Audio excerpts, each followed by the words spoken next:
Hey, how are you today? Welcome to another Q&A segment with Next Evolution Athletics. Today is a really interesting topic I wanted to talk about. It's something that people get a little confused on and they get a little frustrated with, and it's really annoying for a client that's trying to lose weight and lose fat. And I'm just going to dispel a few myths. Okay, so there's 8 things you need to know about understanding weight loss. So, caveat: you won't be perfect the first time. That's fine. You will learn.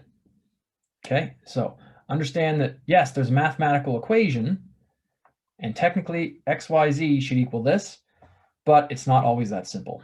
So 8 things you need to know about weight loss. 1, the scale is a necessary evil. Okay, I personally say that the scale is one of the biggest liars in my industry, and it's because people get so hung up on the number on the scale, and that doesn't really tell everyone the actual truth about what's going on. However, as a coach, you need to have some kind of measurement. And the scale is a great measurement tool. Now, here's why it's a necessary evil. It fluctuates frequently. Okay, so depending on the time of day, depending on what you've eaten, all these things make a big difference.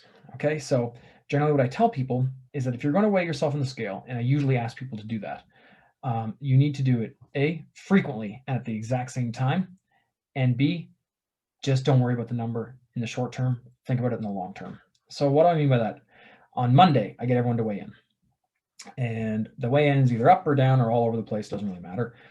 I'm looking at the trends over 3, 4, 6, 8, 10, 12 weeks. I'm not worried about week to week. If you want to worry about and focus on the scale and you can handle the pressure of it, which is a big one, I recommend measuring and weighing every day. That is crucial.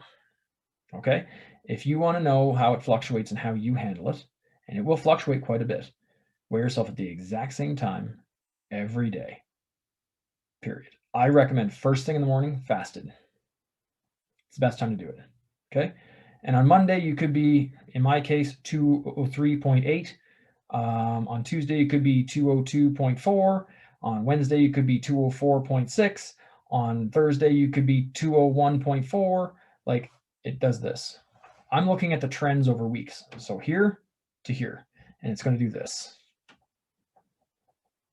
over time. Okay, that's why we ask you to measure on the scale. Okay, 2, it's trends over time. It's from here to here over that long period of time. Okay, 3, time of day makes a big difference. Okay, if you weigh yourself in the morning, the afternoon, in the evening, you're going to get 3 different weights. So, for example, this morning I was 203.8. I went on the scale after breakfast and I was 204.4. Okay, I'll go to bed tonight probably 205.4 to 206. I'll wake up tomorrow morning 202.4 or less. Okay, I'm not too worried about what the scale says from day to day, from hour to hour. I'm more looking at the trends, like I said before.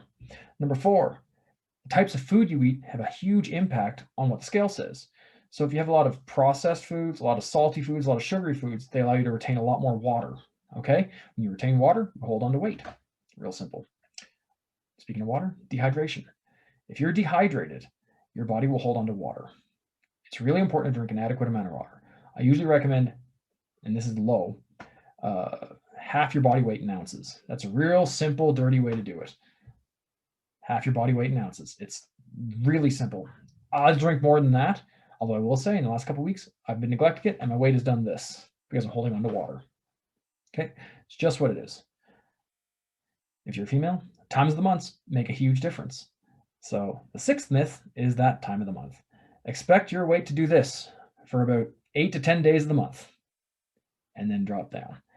So if you look at it this way, girls, you're only going to like the scale 1 or 2 times a month if you weigh 4 times a month. So you have to understand that the scale can be a big liar in that instance, and that has to be taken into consideration. Number 7, high stress. High stress causes a lot of water retention and a lot of other hormonal imbalances. Now, I'm not saying hormones rule the world, but they do play a very big role on weight loss and the scale. So you have to take that into consideration. And number 8, you have to have, I want to make sure I say it right, solid expectations versus a fictional reality. Okay? So people put so much pressure on themselves when they weigh in on Monday, and then a week later they weigh on Monday, and the scales change just a little or gone up a little bit, and they get really, really pissed off and frustrated. That's normal. That's just what it is week to week. It's going to go up and down and all around. You have to expect that. Again, we're talking about trends over time. I'm not worried about week 1 and 2. I'm worried about week 1 and 8. Okay? So you have to set reasonable expectations. If you start trying to do a weight loss program expecting to lose 5 pounds a week every week, that's not reasonable. That expectation is not sustainable. It's a fictional reality. Sure, you can do the math to make you lose that weight fast. You will be miserable, and probably within 10 days to 2 weeks, you're going to fall off the wagon and hate every single person you know, and then it's going to take you 6 months to a year to get back on track. It's not worth it. Small, consistent steps over a long period of time will make way more difference and have a way more impact on your number on the scale. Okay? That's it. 8 things you should know about weight loss and understanding weight loss. I hope that helps. If you guys have any more questions, please don't hesitate to ask. DM me, email me, I'm cool with it all. If you like what you see, please subscribe and share. I got way more stuff coming your way.